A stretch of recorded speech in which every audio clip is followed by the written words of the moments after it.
नमस्कार। मुद्दा तो है मैं आपका स्वागत है। मैं हूं आपके साथ ब्रजेश चौकसी और आज मुद्दा है निकाय चुनाव में प्रचार। लेकिन बात करेंगे पहले चरण के अंतिम दिन चले आखिरी दाव की।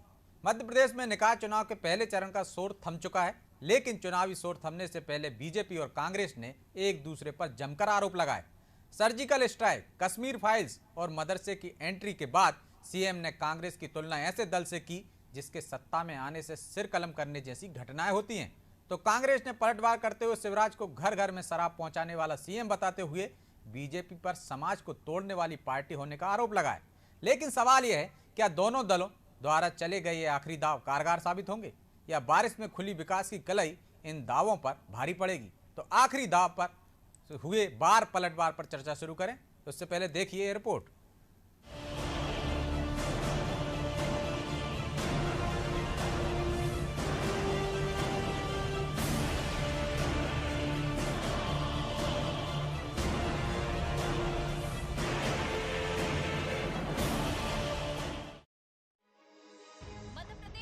चुनाव के पहले चरण के प्रचार प्रसार का आखिरी दिन रहा। चुनावी शोरगुल होने से पहले प्रचार प्रसार का शोर अपने चरम पर पहुंच गया। बीजेपी और कांग्रेस के बीच तीखी नोकझोंक देखने को मिली। साथ ही इस चुनाव में नए दलों के साथ ही नए मुद्दों ने भी एंट्री की। निकाय चुनाव में नुपुर शर्मा उदयपुर के बाद अब मदरसों की एंट्री हो चुकी है। बीजेपी के राष्ट्रीय महासचिव कैलाश विजयवर्गीय ने मदरसों पर सवाल उठाते हुए कहा कि मदरसे में पढ़ा शख्स डॉक्टर, इंजीनियर नहीं बनता। इसके साथ ही बीजेपी के नेता कांग्रेस शासित राज्यों में हुई हिंसाओं का जिक्र कर कांग्रेस पर निशाना साधते नजर आए, जिस पर कांग्रेस ने पलटवार किया। रविवार को खंडवा में सभा को संबोधित करते हुए पीसीसी चीफ कमलनाथ ने बीजेपी पर समाज को बांटने का काम करने का आरोप लगाया और कहा कि शिवराज सरकार ने बेरोजगारी, भ्रष्टाचार, महंगाई और घर घर में शराब दी। वहीं राजधानी भोपाल में आयोजित कार्यक्रम में पूर्व सीएम दिग्विजय सिंह ने बीजेपी और आरएसएस पर समाज को तोड़ने का आरोप लगाया। प्रचार प्रसार के आखिरी दिन भी कांग्रेस नेताओं ने बीजेपी पर हमला बोला। भारतीय जनता पार्टी ने लाख कोशिशें करी कि मुद्दों से भटका दिया जाए, लेकिन नगरीय निकायों में जो भ्रष्टाचार था उस पर हमने बात करी, जो मूल मुद्दे हैं नगरीय निकाय की उस पर बात करी, बदहाल नगर निगमों के हालों पर बात करी और जनता को हमने जनता के मुद्दों के साथ जोड़ के रखा और जनता का आशीर्वाद इसलिए कांग्रेस पार्टी को मिला है। अनेकों सभाएं हुई। माननीय कमलनाथ जी ने भीगती बारिश के अंदर सभा रोड शो किया, सभा करी। माननीय दिग्विजय सिंह जी ने माइक्रो लेवल के ऊपर जाके हमारे हर नेता ने काम किया जनता के बीच के अंदर। हमें पूरी उम्मीद है कि जनता हमारा साथ देगी। हम जनता के लिए खड़े हैं, जनता के मुद्दों के लिए खड़े हैं। कांग्रेस के साथ ही बीजेपी भी प्रचार प्रसार के शोर में डूबी नजर आई। ग्वालियर में केंद्रीय मंत्री ज्योतिरादित्य सिंधिया, नरेंद्र सिंह तोमर और सीएम शिवराज सिंह एक रथ पर दिखे और इंदौर में बीजेपी प्रदेश अध्यक्ष वीडी शर्मा पूर्व सीएम दिग्विजय सिंह पर हमला करते नजर आए। इसके साथ ही कांग्रेस पर हमला भी बोला। मुझे लगता है कि मध्य प्रदेश में नगरीय निकाय के चुनाव तो पिछली बार की तरह ही रिजल्ट आएंगे। कांग्रेस का नगर निगम में महापौर के रूप में खाता नहीं खुलने वाला। कांग्रेस के कार्यकर्ता और नेता सारे दिन स्क्रीन पर टकटकी लगा करके देखेंगे कि कहीं खाता खुल रहा है कि नहीं, लेकिन बहुत ही निराशा के साथ उनको अपना एंड करना पड़ेगा। 6 जुलाई को 11 नगर निगम और 36 नगर पालिका और 86 नगर परिषद के लिए 13,000 मतदान केंद्रों पर मतदान होगा। पहले चरण के मतदान में सभी दलों की निगाह रहेगी, क्योंकि इस चुनाव को अगले साल होने वाले विधानसभा चुनाव के सेमीफाइनल के तौर पर देखा जा रहा है। इसी का नतीजा रहा है इस चुनाव में नए नए मुद्दे और वादे सुनाई दिए। आरोप प्रत्यारोप का दौर भी चरम पर था। बहरहाल किसके दावों में कितना दम था ये तो वक्त के साथ पता चल जाएगा, लेकिन फिलहाल सभी प्रत्याशी घर घर पहुंचकर जीत की राह आसान करने की कोशिश में जुटे हैं। ब्यूरो रिपोर्ट, अनादि टीवी।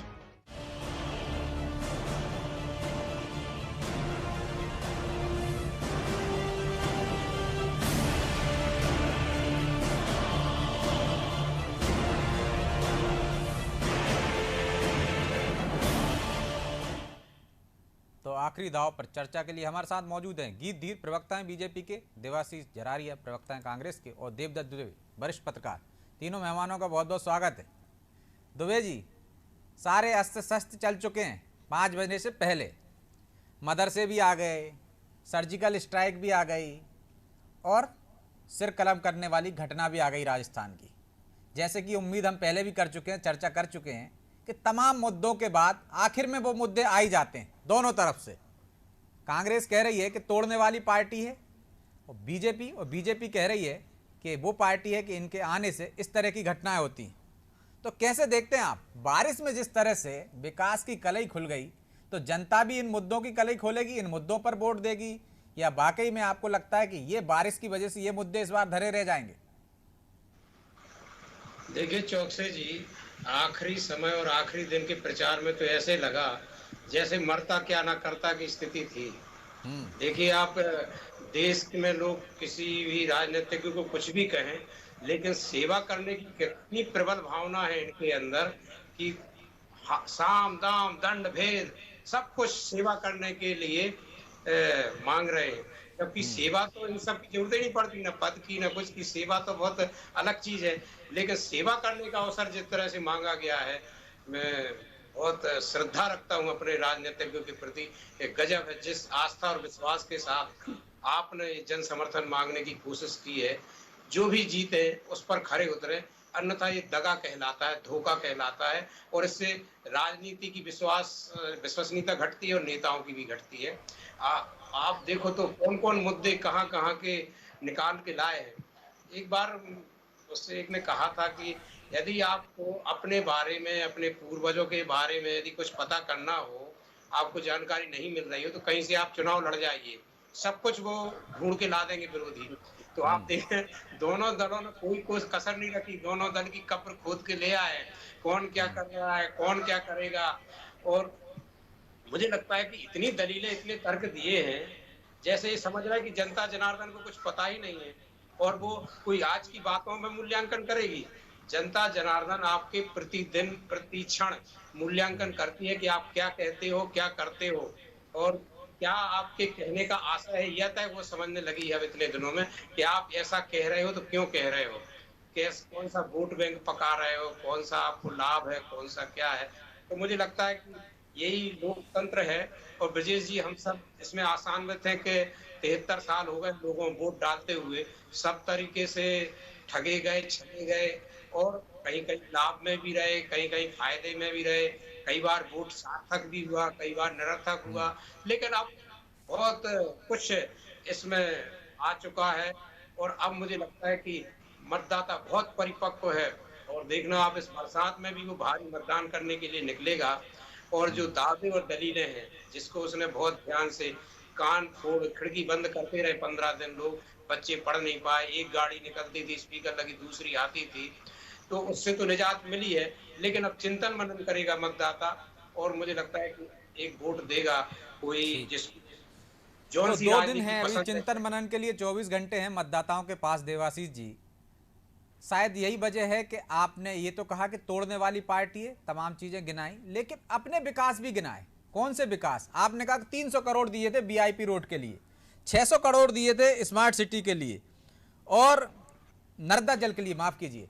ये कमलनाथ साहब जब दिल्ली में थे, केंद्रीय मंत्री, यूपीए सरकार थी, तब क्या क्या आपने किया था मध्य प्रदेश के लिए, वो गिनाना पड़ रहा है। मतलब आपके पास 15 माह में कुछ गिनाने के नहीं है। भोपाल में आपने क्या किया था, आपको बताना पड़ रहा है। 300 करोड़ कब दिए थे, 600 करोड़ कब दिए थे, जब कमलनाथ जी केंद्र में मंत्री थे। तो अभी 15 माह में करने को कुछ नहीं बचा था, 15 माह का गिनाने को कुछ नहीं था। और इससे पहले आपकी सरकार ने 15 महीने की सरकार में हम लोगों ने किसानों का कर्जा माफी की। इसके अलावा हमने वृद्धावस्था पेंशन को बढ़ाया के 300 रुपए। लेकिन भोपाल में तो ऐसा कोई मतदाता बहुत कम होंगे किसान। लेकिन ये तो भोपाल की बात कर रहे हैं। एक तरफ आप कह रहे हैं संकल्प पत्र नकल है आपके पत्र की।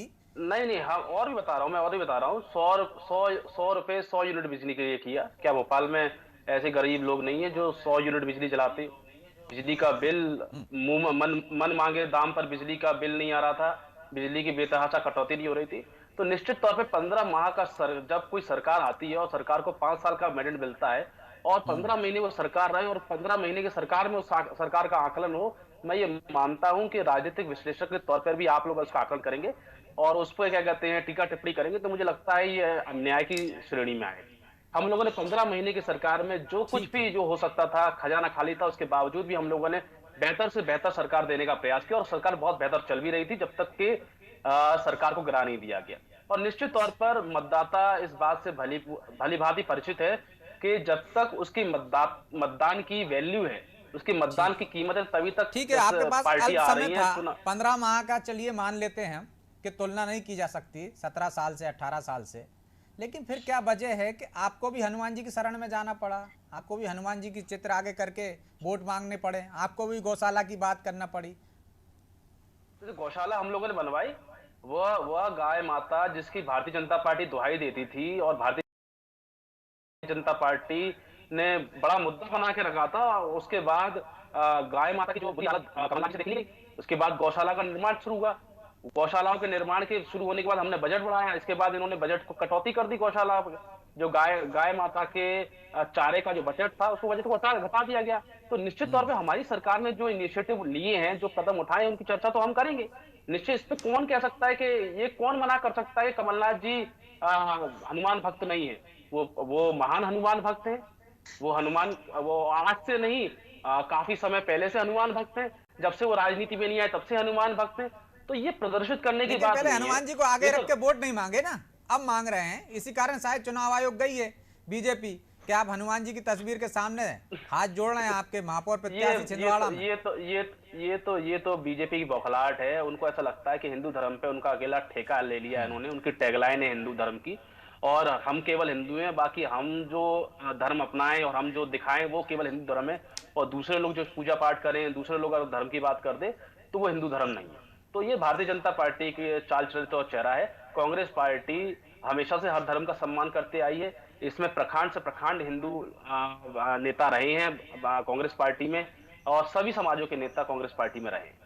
ठीक है गीत जी, आप तो लंबे समय से सत्ता में हैं, महापौर भी आपके थे, 16 नगर निगम पे आपका कब्जा था, 11 में चुनाव हो रहे हैं, फिर आपके पास भी गिनाने को कुछ नहीं था, इसलिए आप इस तरह के मुद्दे उठा रहे हैं, मदरसे की बात कर रहे हैं, आप उदयपुर की घटना का जिक्र कर रहे हैं। आप तो अपने काम गिनाते ना भाई कि हमने इतने अच्छे काम किए हैं, आप तो इन आधार पे हमको वोट दीजिए। आपको भी धर्म का सहारा लेना पड़ा, और क्या सिर्फ अकेला आपका ही आप ही ने एजेंडा है आपका ही कि दूसरा कोई हनुमान जी की पूजा नहीं कर सकता? आपके हनुमान चालीसा पढ़ने के बाद युवा मोर्चा रैली निकाल सकता है, लेकिन जैसे देवाशीष जी भी कह रहे हैं कि सिर्फ अकेला ठेका आपने ही ले रखा है, तो आप ही ठेकेदार हैं बस। आपके प्रश्न का मैं उत्तर विस्तार से ही दूंगा, क्योंकि आपने विस्तार से ही पूछा है। मेरा आग्रह है सभी लोग सुने इस बात को। देखिए, हम विकास की बात पहले से कर रहे हैं, हमने विकास के मुद्दे उठाए थे, बीच में उदयपुर की घटना हुई जिसका उल्लेख करना आवश्यक था, लेकिन मैं आपको पहले मुद्दे बता देता हूँ। देखिए, चाहे राजा भोज संग्रहालय की स्थापना हो, रानी कमलावती महल का कायाकल्प हो, भारत माता मंदिर परिसर का निर्माण हो, भोपाल में गौ माता के लिए विश्राम घाट अलग से बनाया गया हो जो आलोक शर्मा जी के समय में भी हुआ था, गौशालाओं का निर्माण, ये इन्होंने सिर्फ 6 करी थी, 1500 करी हमने। उसका भी आंकड़ा ये इंटरनेट पे वेबसाइट पे गवर्नमेंट की जाकर देख सकते हैं। छोटे तालाब से खटलापुरा तक स्टील केबल स्टेट ब्रिज जो बना है, ये क्या चचा कमलनाथ जी ने बनाया था। फिर निजी कॉलोनियों में बल्क कनेक्शन पे जो इन लोगों ने रोक लगा दी थी और दे ही नहीं रहे थे, हमने व्यक्तिगत कनेक्शन भी प्रदान किए हैं। फिर देखिए, भोपाल में पानी की बर्बादी ना हो, इस दृष्टि से स्कॉडा के जरिए लीकेज रोकी जाए, इसके साथ में हमने उसके लिए प्रबंध किया। फिर यहाँ पर जो है मीट मार्केट का निर्माण अलग से किया गया। पुरानी सब्जी मंडी की भूमि पर केवल फल और नई सब्जी मंडी जो आधुनिक रूप से निर्माण किया गया, शहर के प्रमुख बाजारों में आधुनिक रूप से सुचारू रूप से उसका संचालन हो, इसके ऊपर काम किया गया। ये भारतीय जनता पार्टी की सरकार ने किया। भोपाल को वाटर प्लस शहर बनाया जाए। कोकता ट्रांसपोर्ट नगर, क्या इनके मिस्टर बंटाधार कमलनाथ जी के अलावा ये जो दिग्विजय सिंह है, क्या ये बनवा कर गए थे? ये भी हम नहीं बनवाया। बाग सेवनिया में आधुनिक बस डिपो का निर्माण, ये क्या इन लोगों ने करवाया? ये भी साहब हमने ही करवाया। सीएनजी बसों की संख्या बढ़ाने में से लेकर के अन्य चीजें हैं, पौधारोपण हम हर वार्ड में करवा रहे हैं, सब देख रहे हैं। आपसे कह रहे हैं कि 2015 में भी आपने ग्रीन सिटी की बात की थी, आपने पौधरोपण की, इसलिए उन्होंने जो आरोप लगाया, सुरेश पचौरी जी ने प्रेस कॉन्फ्रेंस ली, बाकायदा आपके संकल्प पत्रों का एक के बाद एक जवाब दिया कि उन्होंने क्या किया भोपाल के लिए जब वो केंद्र में थे। साथ में उन्होंने कहा 2015 में आपने ग्रीन सिटी का वादा किया था, लेकिन पेड़ काट डाले। वो ग्रीन सिटी का वादा फिर आप कर रहे हो, वादे वही पुराने। ब्रिजेश जी, आप तो खुद साक्षी हैं, आपका चैनल साक्षी है साहब। अभी आपने कल ही कवर किया है कि कितने पेड़ लगाएगा, आप ही मेरे से बेहतर आंकड़ा बता सकते हैं। अभी देखिए, मेरे प्रिय मित्र आदरणीय साथी देवाशीष जी जो बात कर रहे थे कि साहब कर्ज माफी, साहब कोरोना में इनके राहुल गांधी जी जो बार बार बोल रहे थे कि साहब आपका डिजिटल इंडिया का जो शेयर है वो बिल्ली बन गया है, वो डिजिटल इंडिया के तहत ही तो हमने कर्ज माफी की 22,000 करोड़ रुपए में 1,000 करोड़ रुपए मध्य प्रदेश शासन की सरकार ने बुलाई। अच्छा, एक बात, आपने हनुमान भक्त हो सकते हैं साहब, होना भी चाहिए, लेकिन हम किसी विशेष धर्म की नहीं, हम तो सनातन धर्म की बात करते हैं, सबका साथ सबका विकास की बात करते हैं। आदरणीय माननीय कमलनाथ जी मेरे सामने ही रहते हैं साहब, कभी याद नहीं आया। जस्ट सामने वाला बंगला देवाशीष जी मेरे, उनको कभी हनुमान जी याद नहीं आए, मैंने तो नहीं देखा। लेकिन जैसे ही चुनाव आते हैं साहब, ये कांग्रेस को अचानक से याद आ जाते हैं। ये मैं नहीं कह रहा, ये जनता कह रही है, मैं तो साक्षी हूँ इस चीज का। लेकिन मैं इस बात पे नहीं उठा रहा। देखिए, व्यक्तिगत भावनाएं, आस्था होनी चाहिए हर आप व्यक्ति कह की। रहे उठा आस्था नहीं रहे, जिस आपकी धर्म पार्टी चुनाव आयोग जा रही है।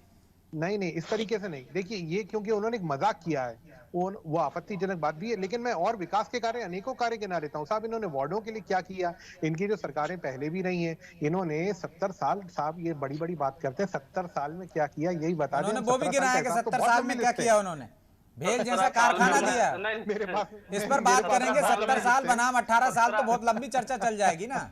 नहीं, मैं मेरे पास 17 साल में नहीं, सिर्फ लेकिन यदि उनने हनुमान जी की आराधना कर ली है तो उसमें इतनी तकलीफ क्यों कि आप चुनाव आयोग ही पहुंच गए? बिल्कुल नहीं है तकलीफ साहब, करना चाहिए। लेकिन केवल हिंदू धर्म का मजाक उड़ाने के लिए क्यों? आप एक बात बताइए, अभी जब इसमें मजाक कहाँ से दिख रहा है? क्या हुई उदयपुरा में, ब्रिजेश जी जब हत्या हुई, वहां गिद्ध की तरह लक्ष्मीपुर तो पहुंच गए थे ये दो लोग थे, आपके प्रिय राहुल जी और आपकी प्रियंका वाड्रा। तो अब जो है वो गिद्ध की तरह जब वहां पहुंच सकते हैं तो उदयपुरा कितनी बार पहुंचे। और जब आपके मुख्यमंत्री जो कि कांग्रेस सरकार से आते हैं, जब वो पहुंचते हैं तो जनता के साथ कैसा छलावा किया जा रहा है। वहां रेड कारपेट बिछाया जाता है साहब। मौत हुई थी गंभीर रूप से। आपकी सरकार की, आपकी इंटेलिजेंस क्या वहां पर सो रही थी?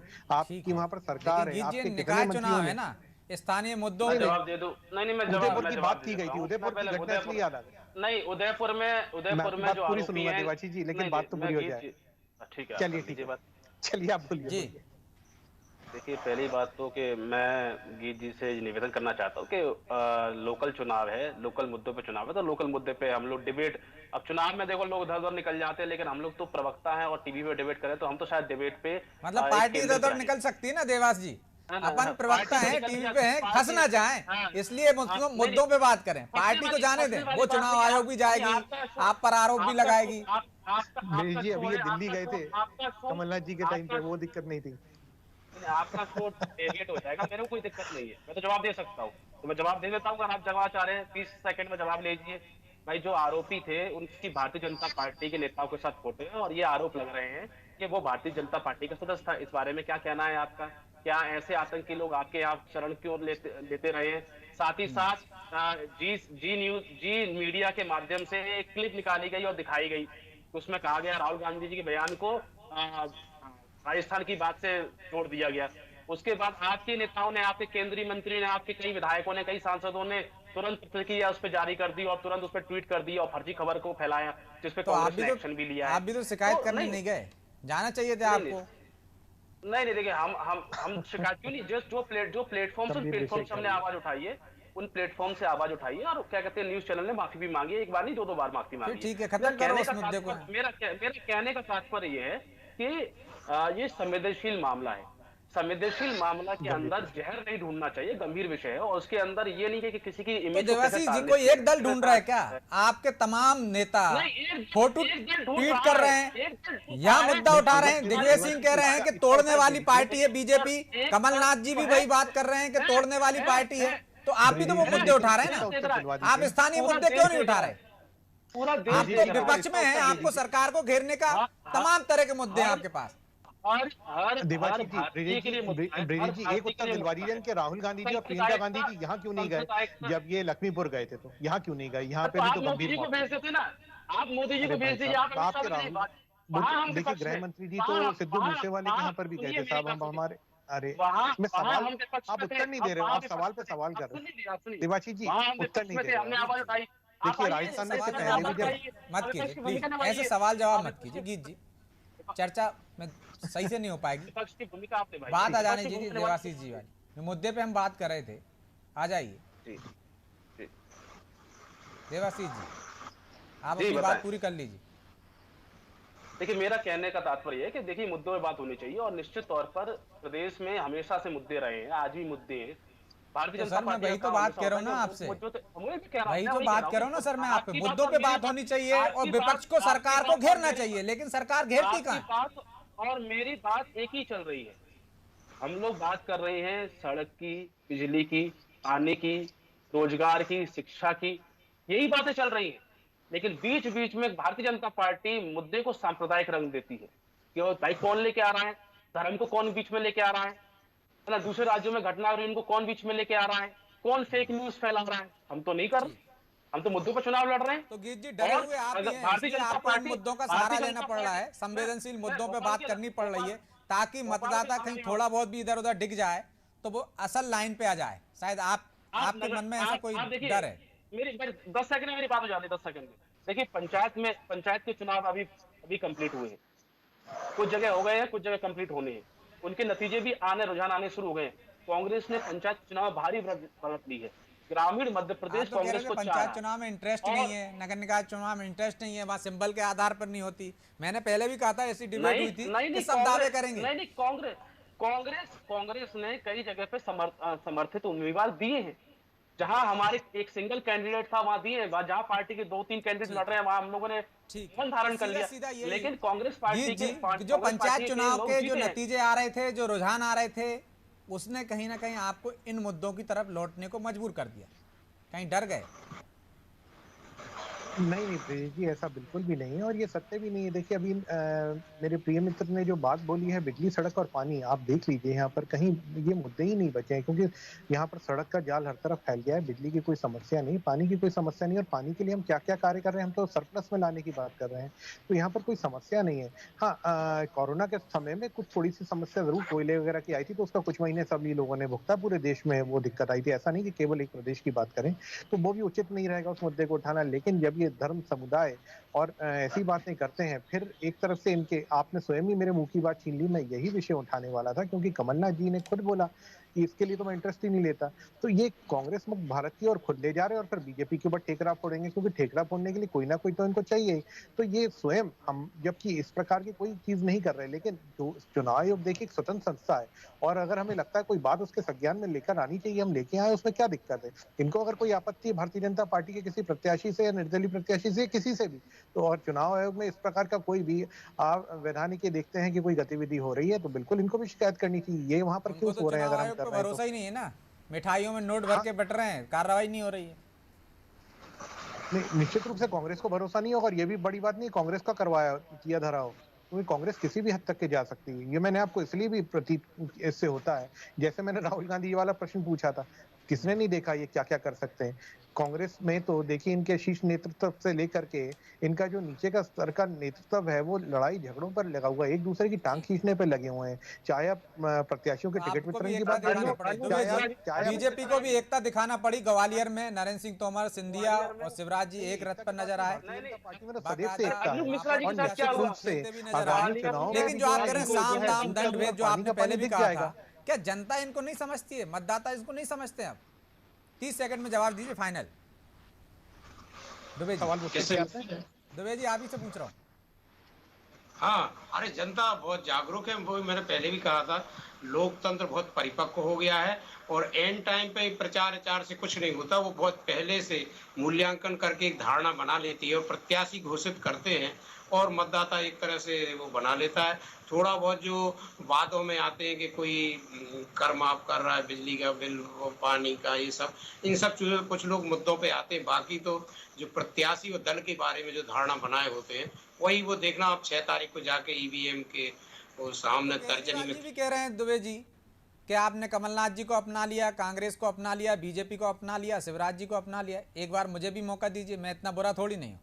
और सिंगरौली में भीड़ भी जबरदस्ती नहीं, सिंगरौली तो आप मान के चलिए कि जिस तरीके के विधानसभा चुनाव में वहाँ आपने उपस्थिति दर्ज कराई थी, और केजरीवाल जो आए हैं वो वहाँ सर्वे करने के बाद आए हैं, वो एक ही जगह आए हैं, और जो एंट्री की उनकी प्रक्रिया रहती है वो एक जगह से ही होती है। वो सिंगरौली से मुझे लगता है कि वहाँ कांग्रेस बीजेपी बहुत मुश्किल में है, और आप पार्टी वहाँ बहुत कंफर्टेबल स्थिति में, जिस तरीके की पत्रकारों से और वहाँ लोगों से बात हुई है। तो दोनों दलों को इस बात पर भी विचार करना चाहिए कि उन्होंने ऐसा कुछ छोड़ दिया या कमियां छोड़ दी कि तीसरे की भी उम्मीद जागने लगी, जनता तीसरे की तरफ देखने लगी। बहरहाल समय इजाज़त नहीं देता, इसलिए चर्चा को यहीं विराम देंगे। आप तीनों मेहमानों का बहुत बहुत धन्यवाद। तो ये तो जनता तय करेगी, उसने मूल्यांकन भी कर लिया है, वादे भी सुन लिए हैं, और भरोसा भी वो किस पर करती है ये उसे 6 तारीख को बताना है। परिणाम आएंगे 17 तारीख को, तय हो जाएगा कि किन मुद्दों पे जनता ने वोट दिए। क्या वो धार्मिक ध्रुवीकरण के सहारे गई, बात पर गई, या फिर वो असल मुद्दों पर गई? क्योंकि बारिश के दौरान चुनाव हो रहे हैं और जनता को हकीकत भी दिखने लगी है। जो नगर निगम के काम हैं, नाली, सफाई, से लेकर तमाम तरह के मुद्दे वो और ज़्यादा प्रभावी होंगे और ज़्यादा असरकारक होंगे, क्योंकि समस्या सामने खड़ी है। तो किस पर भरोसा करेगी, किसके बातों पर वोट देगी, ये देखने की बात होगी। मुद्दा तो है मैं फिलहाल इतना ही, मुझे दीजिए इजाज़त और आप देखते रहिए अनादि टीवी। नमस्कार।